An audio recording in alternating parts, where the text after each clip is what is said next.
गांव दुल्लापुर नौनेर में स्थित प्राचीन मां काली देवी मंदिर परिसर में चल रही श्रीमद् भागवत कथा के छठवें दिन श्रद्धालुओं का सैलाब उमड़ पड़ा। कथावाचक पंडित सागर दास जी महाराज की सुमधुर वाणी ने पूरे माहौल को भक्तिमय कर दिया। छठे दिन भगवान श्री कृष्ण और माता रुक्मिणी के विवाह की दिव्य कथा का सजीव वर्णन किया गया, जिसे सुनकर पांडाल में मौजूद श्रद्धालु भाव विभोर हो उठे। पूरा वातावरण राधे राधे और जय श्री कृष्ण के जयकारों से गुंजायमान रहा। कथाव्यास पंडित सागर दास महाराज ने बताया कि रुक्मिणी विवाह केवल एक प्रेम कथा नहीं, बल्कि भक्ति और समर्पण का प्रतीक है। रुक्मिणी जी का श्री कृष्ण के प्रति अगाध प्रेम और विश्वास हमें जीवन में धैर्य और भक्ति का संदेश देता है। आयोजक अमित सिंह चौहान के कुशल संचालन में कार्यक्रम सुव्यवस्थित रूप से संपन्न हो रहा है और ये कथा धार्मिक व सांस्कृतिक जीवन को एक नई ऊर्जा प्रदान कर रही है। कथा के दौरान मुख्य अतिथि भाजपा जिला अध्यक्ष ममता राजपूत ने व्यासपीठ को नमन कर कथा व्यास को शॉल उड़ाकर सम्मानित किया। वहीं आयोजक अमित सिंह व विवेक सिंह द्वारा परिवार सहित जिलाध्यक्ष का भी सम्मान किया गया।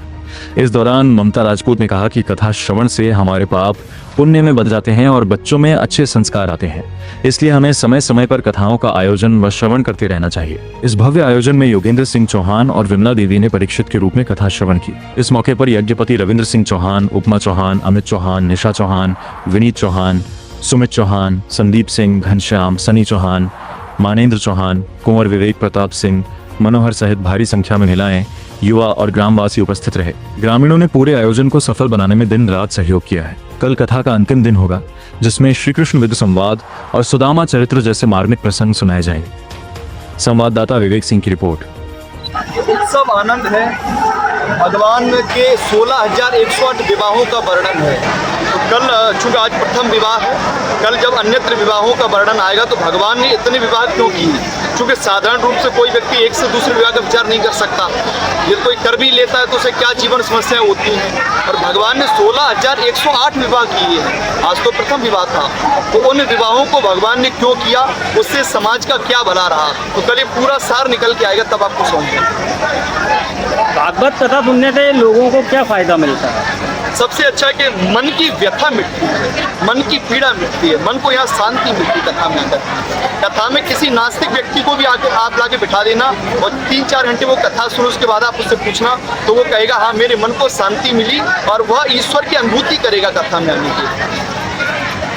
आप यहाँ की योगी सरकार से, जैसा कि गाय के ऊपर आपने कहा था जी, तो क्या संदेश देना चाहेंगे कि योगी सरकार को गाय के ऊपर कैसे काम करना चाहिए?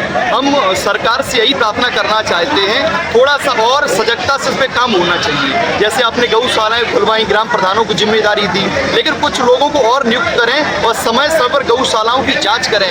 जो आप दाना चारा पानी भेज रहे हैं, जो आप रुपया भेज रहे हैं, क्या उसका सदुपयोग हो पा रहा है? हमें नहीं लगता कि उसका सदुपयोग हो पा रहा है। तो हम सरकार से प्रार्थना करते हैं और इस पर बड़ी टीम बनाई जाए और सेवा भाव से इसको जोड़ा जाए और सजगता से दिखाए। आपका परिचय है? मेरा नाम आचार्य सागर दास, इटावा, उत्तर प्रदेश। राधे राधे।